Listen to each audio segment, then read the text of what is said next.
esta semana ha salido a la luz un libro que se llama Dios nos quiere. Son las palabras, ahí lo están viendo, son las palabras de León XIV en el discurso del balcón, nada más el elegido. El autor es Jesús Colina, que ya nos acompaña. Jesús, gracias por acompañarnos. Muy buenas noches. Gracias a vosotros. ¿Qué tal? Un placer. Bueno, Jesús Colina es periodista de información religiosa, lleva haciendo información en el Vaticano desde hace no sé, décadas, o sea que lo sabe absolutamente todo. Bueno, has elegido unas palabras de León XIV en ese balcón. ¿Por qué esas palabras? Bueno, yo creo que, no sé cómo lo habréis vivido vosotros, el fallecimiento del Papa Francisco y todo el ambiente que se crea en torno al cónclave y a su preparación. Los periodistas anunciábamos un cónclave muy difícil, un cónclave largo, de desunión, de muchas facciones dentro de la Iglesia. Y de repente sale en cuarta votación con mayoría aplastante, no de 2/3 de votos, de mucho más, y le vemos aparecer en el balcón con un discurso propositivo. Dios nos quiere, el mal vence, el bien vence al mal,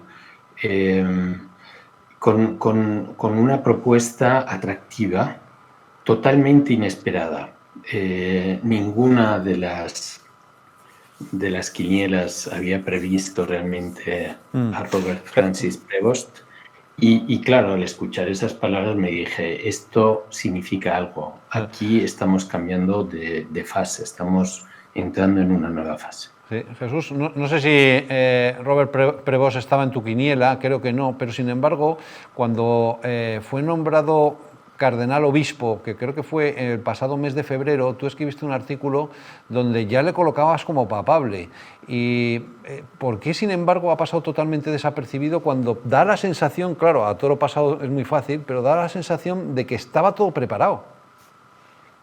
Y luego llama la atención también que todos, o sea, que ha pasado desapercibido porque todo el mundo esperaba que hubiera un gran conflicto y un conclave largo, y no lo ha habido.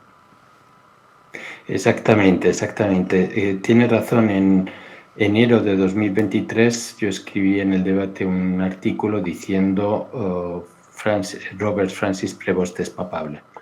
El Papa le acababa de escoger llamar desde Perú perdido y le pone en uno de los puestos de mayor responsabilidad de la Iglesia, el de la selección de los obispos. Pero después, ¿por qué no aparece en las quinielas de los periodistas? Pues por una razón muy sencilla, y es que en esos 2 años que han pasado, esos 2 años en el que él ha trabajado en Roma, alguno podría decir que pasó sin pena ni gloria, pero no es verdad. Hizo su trabajo, se dedicó a lo suyo, no quiso en ningún momento aparecer, chupar cámara, nada. Él a lo suyo como es una persona responsable, un pragmático, alguien que se dedica a lo suyo. Y eso para los periodistas se convirtió en un argumento de olvido. Ya toda la expectativa que podía haber generado se cayó como la mayonesa cuando hace calor. Pero curiosamente, para los cardenales fue todo lo contrario. El hecho de que fuera una persona discreta, una persona sencilla y humilde, se convirtió en uno de los argumentos fundamentales de elección. ¿Por qué? Porque el mayor problema que tiene la Iglesia en estos momentos es un problema de desunión, de falta de unidad, de peligros, incluso de cisma.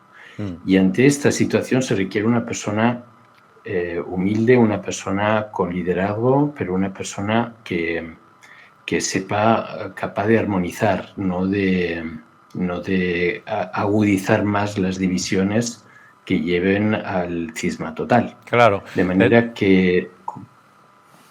Sí, sí, una persona con capacidad de templar gaitas, si me permites la expresión, que en realidad ha sido la persona que han elegido los cardenales y además de manera bastante rápida y además de manera bastante abultada. Hay una primera decisión ya del Papa que ha sido el nombramiento de la responsable de las congregaciones religiosas, es una monja italiana. Vamos a ver esa información y me comentas qué es lo que te parece, porque yo no sé si ahí lo están viendo y esa es la persona que va a dirigir el dicasterio de los religiosos.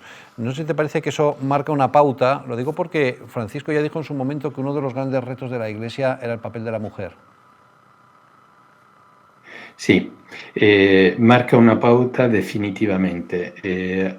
Algunos de los que se oponían a Francisco consideraban que el nombramiento de una mujer en el Vaticano en un verdadero cargo de responsabilidad no era posible, porque estas personas consideran que para que una persona tenga un cargo de gobierno tiene que ser obispo, tiene que tener un cargo pastoral. Y dado que las mujeres no pueden ser obispos, pues entonces negaban el derecho al nombramiento de mujeres con cargos de responsabilidad en el Vaticano. Hay que tener en cuenta que sobre esta religiosa hay otra religiosa italiana que por primera vez en la historia de la Iglesia de 2000 años sí que tiene un cargo de auténtica responsabilidad en la Iglesia. Es la prefecta del dicasterio para los religiosos, es decir, es la superiora de las congregaciones religiosas en el mundo, de varones y de mujeres. Esto nunca había pasado. Esto fue una decisión que tomó hace un poco más de 2 meses el Papa Francisco y que marca una pauta y Prevost, León XIV, está diciendo no hay marcha atrás. El camino del compromiso de la Iglesia para dejar espacio de responsabilidad de la mujer está dado. No significa que vaya a decidir la ordenación de mujeres sacerdotes, ni mucho menos. Significa que las mujeres son protagonistas en la Iglesia, como lo pueden ser los hombres. Hay otro tema que creo que es relevante y es que el Papa sea agustino y que su orientación espiritual es San Agustín. ¿Eso también puede marcar su papado?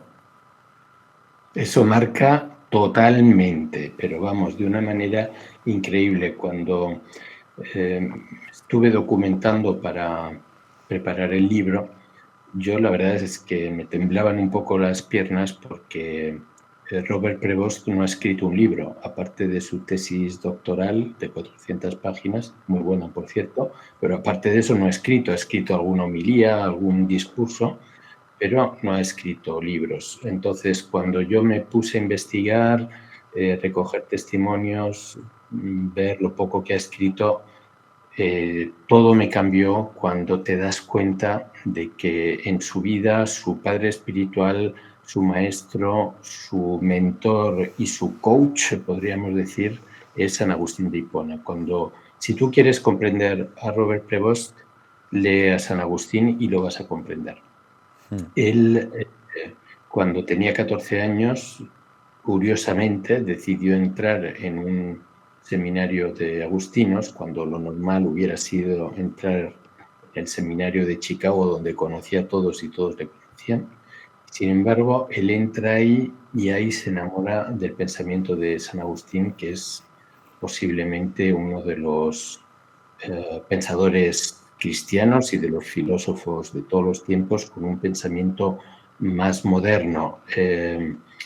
Encontró en la experiencia de San Agustín de descubrir a Dios no fuera de ti, sino en tu interior, dentro de ti mismo, porque Dios está más dentro de tu mismo interior.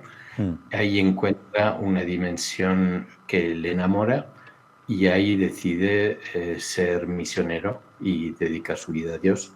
De manera que luego eso se aplica a todo. Lo aplica al gobierno y hizo su tesis doctoral sobre el gobierno de una orden religiosa según San Agustín. Lo aplica a la comunicación. La comunicación según San Agustín es algo fantástico, es algo súper súper sugerente, porque para San Agustín comunicar es activar en la otra persona la idea que tú tienes en tu cerebro. Claro, claro. Es la comunicación de una persona a otra y por lo tanto ese es el encuentro de dos personas, lo cual es absolutamente espectacular. Luego, juego de palabras. Me parece además que la conversión de San Agustín también puede ser un ejemplo para el mundo, un mundo que está muy apartado y que probablemente vive como vivía San Agustín antes de su conversión. Una última cosa, Jesús. Se decía que Prevost no estaba en la quiniela precisamente por ser estadounidense, porque claro, la figura de Trump es muy potente en el mundo y dos figuras quedaba un poco raro. Hay quien piensa que han elegido a Prevost como contrapeso de Trump, aunque yo tengo la sensación de que a lo mejor le han elegido como pinza de Trump para luchar contra lo que podemos llamar wokismo. Pues todo lo que has dicho es bastante verdad. Y es lo interesante de la realidad, que la realidad es siempre un poco más compleja e interesante de nuestros esquemas mentales.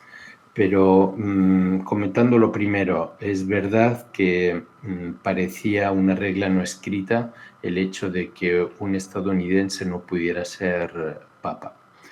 Y es así, la única diferencia es que este es un estadounidense bastante peculiar, porque ha sido obispo en Perú y porque ha trabajado en la curia romana, de manera que los cardenales vieron en él una figura ciertamente estadounidense, pero con un relieve internacional muy potente.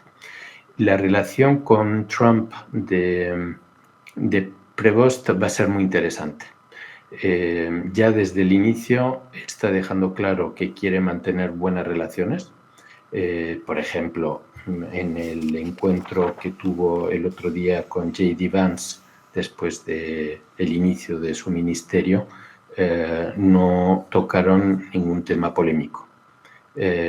Trataron de ponerse a crear bases, a crear cimientos sobre los cuales se puede generar una colaboración eficaz, útil, entre Estados Unidos y la Iglesia Católica. Y se habló de cuestiones de derechos humanos y de la paz en el mundo como prioridades. No se habló de inmigración, por ejemplo.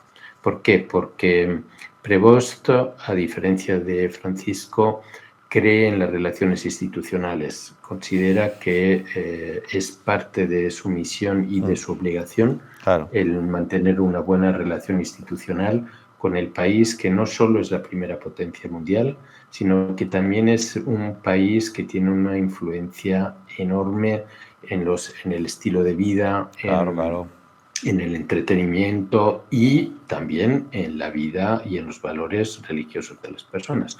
De manera que en ese sentido, como tú bien decías, Prevost ciertamente, si hay diferencias, las expondrá y las ha expuesto ya antes de ser papa, pero lo va a hacer con un objetivo de construir, de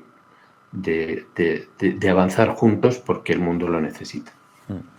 Bueno, pues con eso nos quedamos, Jesús. Muchísimas gracias y enhorabuena por ese libro, Dios nos quiere, título sugerente, y la verdad es que muy interesante para conocer más detalles de este papa que sin ninguna duda va a marcar el futuro no solo de la Iglesia, sino de la humanidad. Jesús Colina, gracias, muy buenas noches. Gracias a vosotros, adiós Luis, gracias. Un abrazo.